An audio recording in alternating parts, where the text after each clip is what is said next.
We are here at Epic Games, and I'm here with Cliffy B, and we're gonna like talk and stuff. But we choreographed this. This was a lot of work. Actually. It worked, didn't it? I mean, did it work with the perspective? Were we all big? You got that? Was this like Cliffy B? We're on the cliff. Is that what Oh this is? yeah, I see what you did. This is like our rock climbing wall, and of all the places around here, this is the place that I come and do my best thinking and I get my most inspired. Just come up here and sit and just survey everything below us. I'm surveying the slide, the statue, and our lovely kitchen, which is completely stocked to the brim with diabetes-inducing food. Now you didn't promise. I'm gonna get this on camera. You didn't promise that we could get some super exclusive cool thing. Is this the continued tradition of Jace putting me on the spot on a regular basis? Now, look, you were in my office and you had this iPhone game. That whole episode was a giant commercial for your game. Yeah, I'll take that. See, and so you said, I mean, you know, I do you a favor, you do me a favor. yeah, but I thought this was going to be like exclusive. I mean, the game looks great, but I thought it was exclusive. Well, we'll get you some exclusives down the line. I mean, are we speaking the same language here? We are, but you just ambushed me, honestly, Jace. Like, you just show up out of the blue with putting cameras in my face, and you're like, oh, we get some exclusive stuff, and you have to understand there's a carefully orchestrated PR drop plan. I mean, we need stuff for Comic-Con, we need stuff for E3, we need stuff for PAX. Like, we can't just give it all up. We should be talking exclusives here. We've got, exclusive microwave dinners. Do you like ramen? We have exclusive ramen.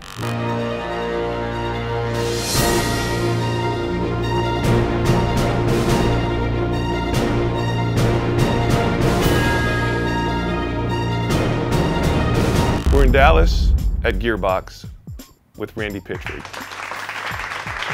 For those that aren't familiar, what are your primary games that people would know you for? Gearbox Software has been around for, gosh, about a dozen years now. Started out, we made all the expansions for Half-Life. The more recent stuff, in 2009, we did Borderlands. We created the Brothers in Arms franchise earlier, and those are great things that we enjoy. Duke Nukem Forever. How is it, sir? Because everybody knows that Duke Nukem Forever was a 3D Realms game. How is it, sir, that it comes to be in your gentle hands? I've known George and Scott a long time. George and Scott, the founders of 3D Realms. Right. Before the news came out that 3D Realms was shutting their doors down, you know, George and I did, you know, he asked me to you know, spend some time with him, and I could tell that they were getting to the edge, that he needed some help. 2K and Take-Two, they were probably negotiating and trying to figure out what it would take to finish it, and there was probably tension between them. And I thought he had like 6 months. So I was offering him strategies, I was offering him advice. Right. You know, like, here's what I would do if I was in your spot. And it turns out he didn't have 6 months. He had like a couple of weeks, you know? So the story kind of surprised me as much as everybody else, but once I noticed what had happened there, you know, I went back to those guys and I'm like, dude, like, there's gotta be a way to do this. Come on, you know? It's like, there's gotta be a way to do this. There's lawsuits flying. There's tension between developer and publisher. You step into the middle of it with your company, put yourself at economic risk. Yeah. And frankly, you didn't need to do that. You're fine with the stuff that you're doing. You did not need to do that at all. It wasn't like your company hung in the balance and, oh my God, I needed that. Yeah. So my question to you is, why did you do that? Why did you do this? You know, in some ways, Jace, I feel like I owe Duke my career. You know what I mean? I mean, I love the game, I love the character, and I love the franchise. And it was that, you know, Duke Nukem was the first professional, you know, commercial product I ever worked on as a professional game maker. Everything before that was just hobby time, you know? So, in a lot of ways, I feel like I owe the man my career. And in his time of need, you know, because like, we don't want that, like, bad ending. Right. Duke needs to be triumphant. You know you're right, for all the naysaying that it will never ever come out, all that stuff. You need a triumphant ending there. Can you imagine if that was the end of the story? Where like, oh yeah, no, 3D Realms is gone and Duke's dead. That's the end of the story. Like, that world sucks. GDC was what, like a week ago or something like that? The Game Developers Conference. You guys showed some new technology there. Absolutely.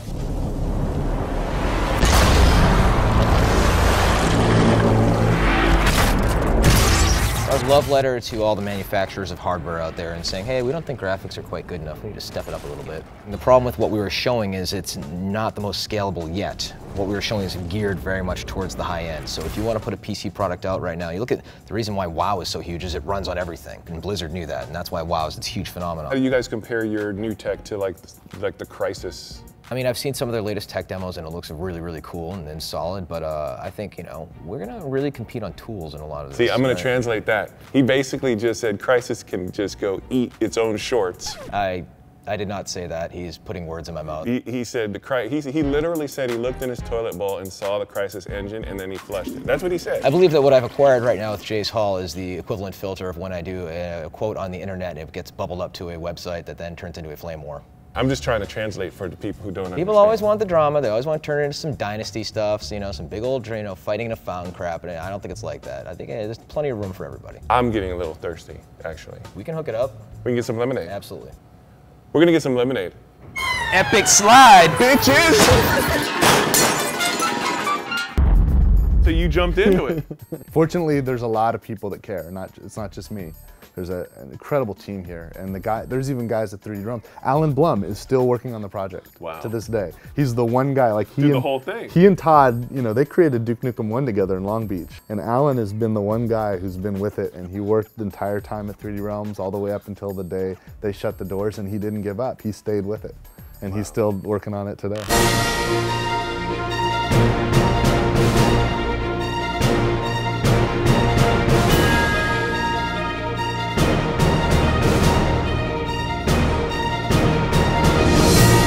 I mean, we flew. It's, you know, it's a long flight because we had to do all this. Yeah. That warrants an exclusive treatment. Jace, look, you have to understand this from my perspective. It's great to see you, but you come out here wearing that same shirt again, and I feel like Mark Wahlberg trying to get past the Marky Mark thing. It's Cliffy B. Who in my face again, man. It's not cool, and it's not a good way to get exclusives. I was at the end of my laundry cycle. I think it's become the point where it's a passive-aggressive move in your part. You worked at 3D Realms at one point, right? Yes, I worked in. That's how I met you. Yes. Yeah. We covered this a long time ago, but I think I want to recap this. Okay. So back in the day, I used to play Duke Nukem 3D all the time, and I was on the CompuServe ladder and the Cases ladder and the whole thing. And then I heard about this guy, Duval Magic. For the noob gamers who never got a chance to play Duke during its heyday, you have to understand that once you get to a certain skill level, it is a very strategic situation happening on the map when you're playing one-on-one. There's an advantage to having supremacy. Yes, yeah. Yes. And so it's all about managing the other person once you kill them once. Yeah. We started playing, you were up like 6-0 or something like that. I got a weapon, and then I killed him, and then it was my turn.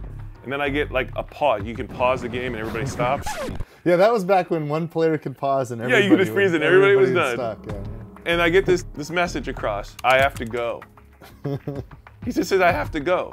He said his girlfriend. And I had to leave. He said his girlfriend. By the way, she's my wife now, so I think I made the right decision. See, his girlfriend told him he had to go. This was supposed to be a 15-minute thing where I was going to wipe the floor up and we were going to move on, but we were sparring, man. That was like some real combat. So that's how I met him, and I hated him. I bring that whole story up because I just want to illustrate that Randy has been a fan and involved with Duke since forever. And instead of standing by and letting a great game that was nearly there not finish, Randy got involved to help make the magic happen. Well, everything in this world happens because people make it happen. And when you have really strong motives and really, you know, intense passion, you tend to get more out of the situation. I have a really strong motive and passion now that I'm here to get exclusive footage for the audience. Let me ask you a question. What? Did you get in the room at Crystal Dynamics? Remember?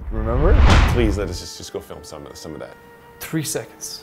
If Duke Nukem Forever ever gets a release date. You told me that if I came up with a release date that you would be able to get in the room. Got to get in the room, yeah, right? It's going to be like the new Lara Croft game, like, or who knows? It has to be the new. We got to get you in the room, dude. That's why I called. No problem. Duke has a ship date, May 3rd. Fucking ass. I made up a date for you. Duke's gonna ship May 3rd, like so that you can get in the room, because that was the deal, right? Did you get in the room? What do they got in there? Can I have a lemonade? At least, can I, like, maybe Sure. I'm part. I can swing that, man. Because you got all kinds of stuff. Yeah. No, I can hook it up, man. We Over got some food, we got the protein bars. Dude, I gotta be honest, it's great seeing you, man. Screw him. Fucking, we fly all the way out to North Carolina. You gotta be kidding me. Don't see that often, man. It's like once, twice a year top. I figured we got maybe 20 seconds. That's it. Oh, sorry. We don't get together, we don't get to bond that often, man. Can's all right for this? Are these cool? No. This is Cliffy B's computer. Oh, motherfucker. This is the Blink Hole character. I don't think they've released this. Blink Hole. Blink Hole. His gun is all blinged out. Look at that. That's what I'm talking about right there. Jace all exclusive, right? Oh, steroids. He just took steroids. Let's see what they look like. Ooh, nasty. I'm here to record a voice for a video game. Toasters don't talk. This Why can't I one be- talks. Talk like a fucking toaster. That's awesome.